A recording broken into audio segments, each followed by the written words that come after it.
Let us see the poem on his blindness, written by John Milton.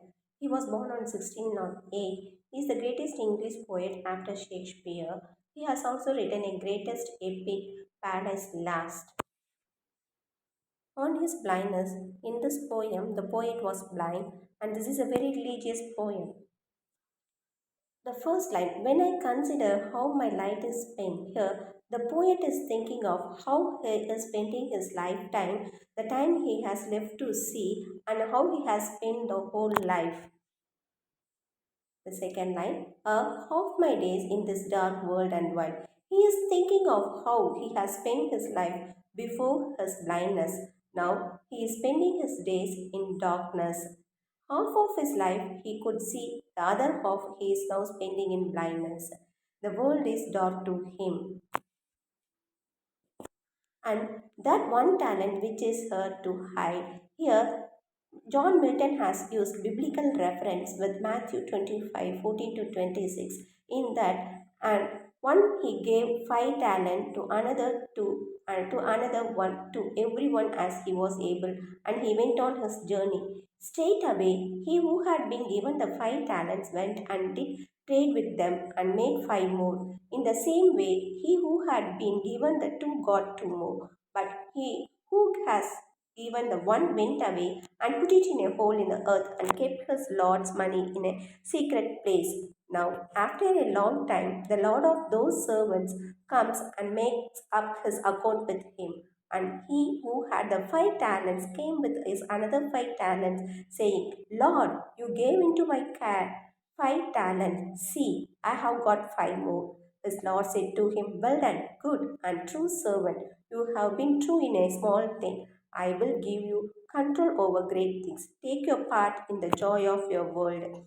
And he who had the 2 talents came and said, Lord, you gave into my care 2 talents. See, I have got 2 more. His Lord said to him, Well done, good and true servant. You have been true in a small thing. I will give you a control over great things. Take your part in the joy of your Lord. And he who had the 1 talent came and said, Lord, I had knowledge that you are a hard man, getting in a grain where you have not put seed, and making profits for which you have done no works. And I was in fear and went away and put her talent in the earth. Here is what is yours. But his Lord in answer to him, You are a bad and unready servant. If you had knowledge that I get in grain where I did not put seed and make profits for which I have done no works. Talent, that which is precious to him and God, dear, precious, and valuable. He had 1 talent, and like the man in the Bible, he buried that 1 talent. He did not use it enough. Here, the talent referred to John Milton is the writing of the poem. Lodged with me useless, the talent of writing poetry is now useless because the poet cannot see. His soul more bent, his soul now seems determined to use this talent. He wants to use his talent to serve his Maker. The Maker was none other than God. He wants to give to God or do something to God.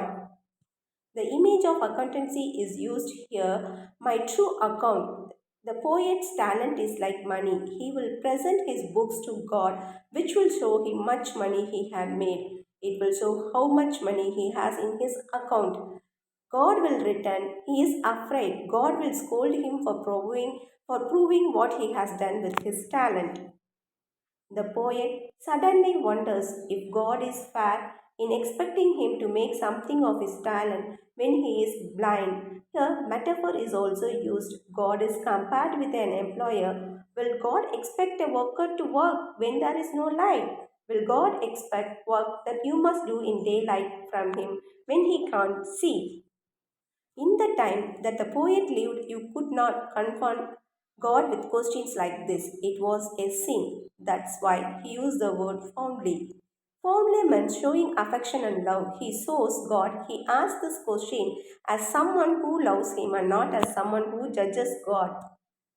Patience is personified. It becomes a person. Patience wants to stop the complaints from reaching God to protect the poet. God does not need anything from man. God does not need works or gifts which was given by him. Whose best were his mild work, they serve him best. The image of an ox being ox is used here. The one who copes well with the mild burden God has given them serves God well. The poet's ox is his blindness. If he accepts his blindness and cope with it, he serves God well. God is like a king. God rules like a true king. He takes a place of government and rulership. Thousands at his bidding, there are thousands of people that do what God commands. They travel around the world without rest. You don't have to travel around the world to serve God. If you only stand and wait, you also serve God.